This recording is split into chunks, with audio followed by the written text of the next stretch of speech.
Now we start our new lecture on PPT base, and the question is the types of diagram. In this question there are three types of diagram, and that is the first is the time based line diagram, and second is bar diagram, and third is the pie diagram. We also repeat that first is the time based line diagram, second is the bar diagram, and third is the pie diagram. Now we start the for first type, that is the time based line diagram curve.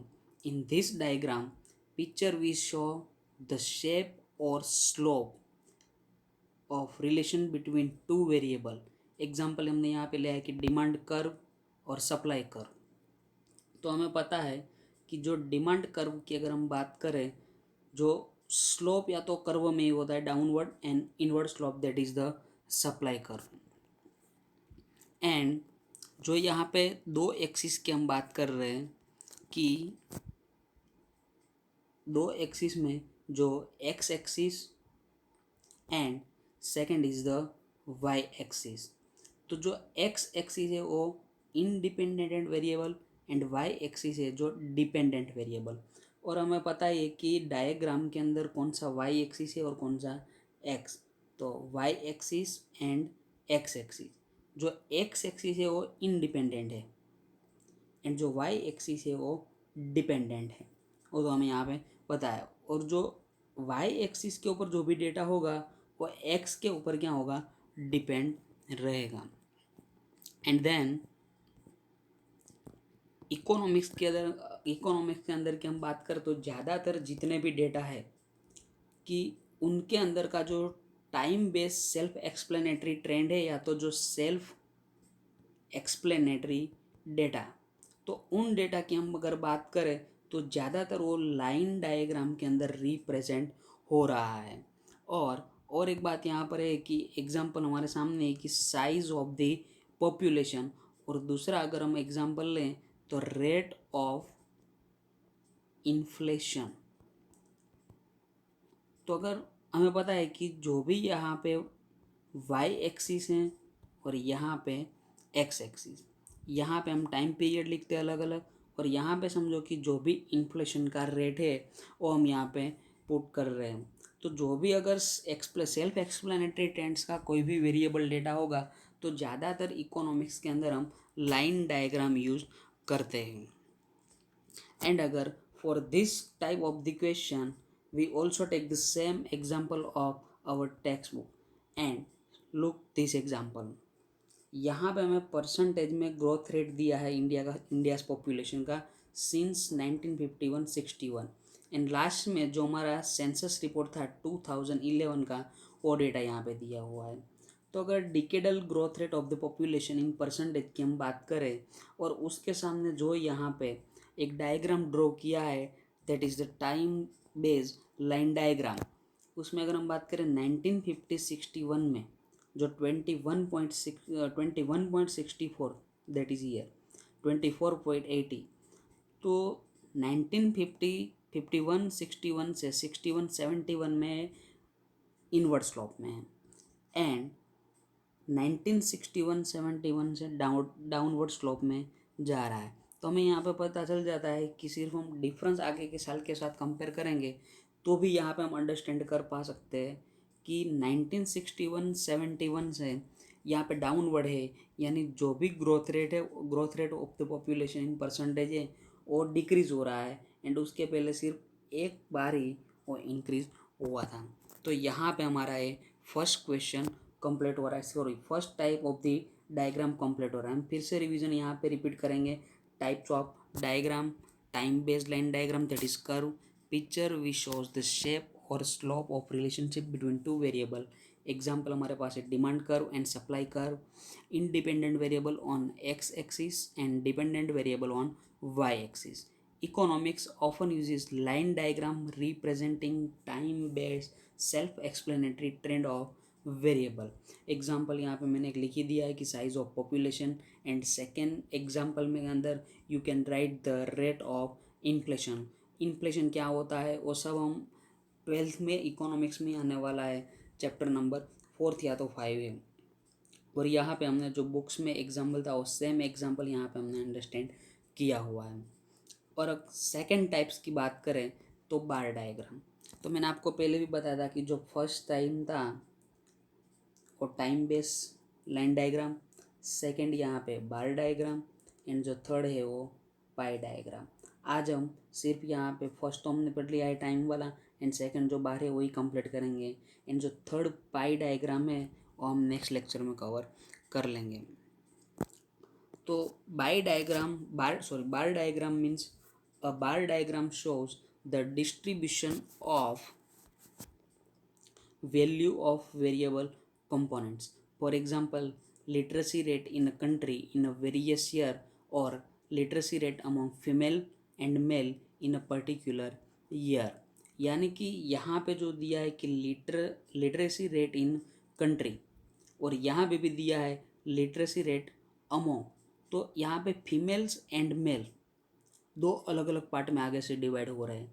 तो जो बार diagram है उनके अंदर और भी types दो आएंगे कि सिंगल बार डायग्राम होगा एंड नेक्स्ट होगा cluster bar diagram. Female and males particular year, तो यहाँ पे जो भी फीमेल्स में होगा उनको हम अलग शेड देंगे या तो कलर दे प्रोवाइड कर सकते हैं, एंड मेल के लिए भी अलग से प्रोवाइड करेंगे। अ वर्टिकल और horizontal bar is drawn for each value of the variable. यानी कि सिंपल है कि ज़्यादातर हमने जो देखा है कि वर्टिकल में ही ग्राफ होता है, तो यहाँ पे दोनों टाइप्स में हम बार डायग्राम ड्रॉ कर सकते हैं। वर्टिकल में भी होगा, एंड सेकंड थिंग बात करें तो हॉरिजॉन्टल, दोनों में हो सकता है। And a separate bar is drawn for each section or time period, and height of the bar indicates the value for that section or time period। तो हमें पता है कि y एक्सिस और यहाँ पे x एक्सिस, अगर हम यहाँ पे समझो कि जो भी बार ड्रॉ कर रहे हैं, हम 3 बार यहाँ पे ड्रॉ कर रहे हैं, तो यहाँ पे जो मिडल में जो बार है वो उनकी जो लेंथ है या तो उनकी हाइट है वो सबसे ज़्यादा है, तो उनकी जो यहाँ पे जो भी बार इंडिकेट वैल्यू कर रहा है वो यहाँ पे ज़्यादा होगी। लेकिन इन दोनों की बात करें तो यहाँ पे जो वैल्यू होगी वो थोड़ी उनसे कम रहेगी, तो जो भी यहाँ पे लेंथ होगी उनके मुताबिक ये यहाँ पे इंडिकेट रहेगा। अब हम आगे बात करते हैं कि टाइप्स ऑफ बार डायग्राम। तो मैंने आपको आगे ही बताया था कि बार डायग्राम के अंदर अलग अलग वेरियस टाइप्स के डायग्राम आएंगे। उनके अंदर फर्स्ट है single bar diagram, and second clustered bar diagram, and third divided bar diagram. तो यहाँ पे मैं थोड़ा ड्रॉ कर देता हूँ ताकि आप समझ पाओ कि सिंगल में क्या होगा। तो सिंगल में ज़्यादातर सिंगल बार ही हम ड्रॉ करेंगे, और क्लस्टर में क्या होगा तो यहाँ पे जॉइंटली एक साथ 2 से ज़्यादा बार भी आ सकते हैं। तो आप यहाँ पे एग्जांपल में देख सकते हो जो जहाँ पे मैं ड्रॉ कर रहा हूँ कि एक से ज़्यादा अगर कोई डेटा दिया होगा तो वहाँ पे अलग अलग बार भी आ सकते हैं। और जो डिवाइडेड बार डायग्राम की हम बात करें तो उसमें बार तो एक ही होगा लेकिन उनके अंदर ही कुछ डिवीज़न होंगे, लाइक दैट। यहाँ पे कोई अंदर हमने डिवीज़न हमने नहीं लिया है, लेकिन यहाँ पे हम अंदर डिवीज़न लेंगे। आप यहाँ पे देख सकते हो कि एक साथ दो दो इन्फॉर्मेशन इनके अंदर पुट करेंगे। तो यहाँ पे जो फर्स्ट है सिंगल बार डायग्राम। हम पहले की बात करें तो सिंगल बार डायग्राम का मीनिंग क्या होगा। Meaning a simple bar diagram represent value of only one variable over a base से various year। तो यहाँ पे जो भी इंफॉर्मेशन होगी वो कोई एक वेरिएबल की होगी over a base and over a various years. हम उनका एग्जाम्पल भी देखें जो बुक्स में ही दिया है तो वहाँ से हम इजीली अंडरस्टैंड कर पाएंगे। तो यहाँ पे रहा सिंपल बार डायग्राम का एग्जाम्पल। मंथ्स दिए हैं, सेलिंग यूनिट दिया है जन टू दिसंबर तक का, और यहाँ पे सेलिंग इन यूनिट हो दिया है। तो आप यहाँ पे देख सकते हो कि जो बार है ओनली सिंगल ही है, 1 2 3 4 5 एंड 6 सिंगल बार ही सब दिए हैं। कोई जॉइंटली बार यहाँ पे दिया हुआ नहीं है। लेकिन क्लस्टर में क्या होगा कि इसी तरह 2 बार को ज्वाइंट कर सकते हैं। थर्ड भी अगर कोई ज़्यादा इन्फॉर्मेशन होगी तो 3 भी ज्वाइंट हो सकते हैं, वो हम एग्जाम्पल में देख लेंगे। तो हमें पता है कि Jan to Feb 35 यूनिट, तो यहाँ पे Jan to Feb और 35 के सामने यहाँ तक बार ड्रॉ किया हुआ है। मार्च अप्रैल की बात करें तो 60 और यहाँ पे 60।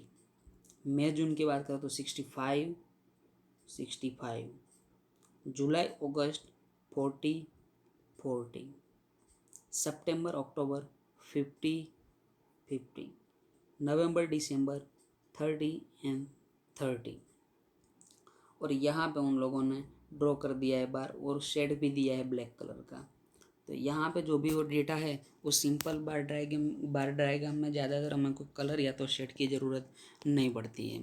लेकिन हम आगे बात करें कि क्लस्टर्ड बार डायग्राम में क्या होगा, तो क्लस्टर्ड बार डायग्राम उनका मीनिंग की अगर हम बात करें तो value of common variable over a common base are given for more than one section of related parameter. यानी कि यहाँ पे जो भी डेटा देंगे वो मोर देन वन, कोई एक डेटा नहीं होगा, एक से ज़्यादा डेटा होगा तो हमें क्लस्टर्ड बार डायग्राम ड्रॉ करना पड़ेगा। Hence we get clustered of bar for the same variable over various base values. Example हम देंगे तो वहाँ पर हम इजीली अंडरस्टैंड कर देंगे।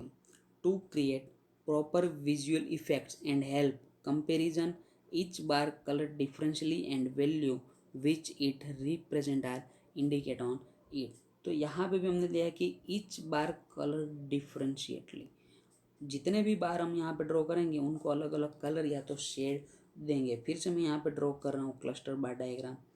समझो कि ये कोई 1 साल के लिए डेटा दिया हुआ है, दिस इज़ फॉर सेकेंड। तो यहाँ पे हम अलग अलग शेड करेंगे और यहाँ पे हम क्रॉस कर रहे हैं।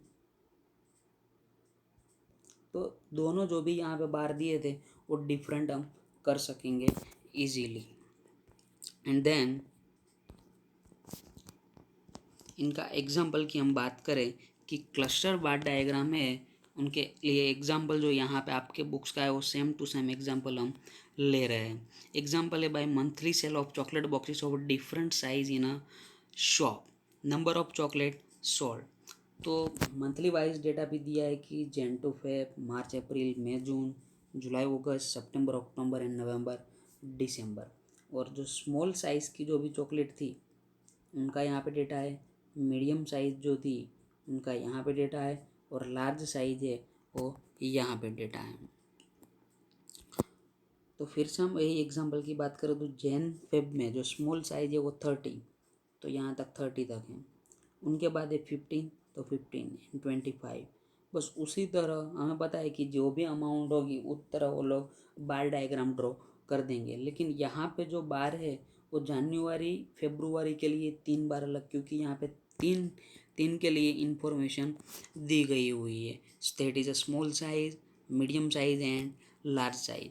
तो जो भी यहाँ पे डेटा है वो 3 अलग अलग यूनिट के लिए है या तो साइज़ के लिए है, इसीलिए हमने यहाँ पे अलग अलग कलर या तो शेड भी दिए है।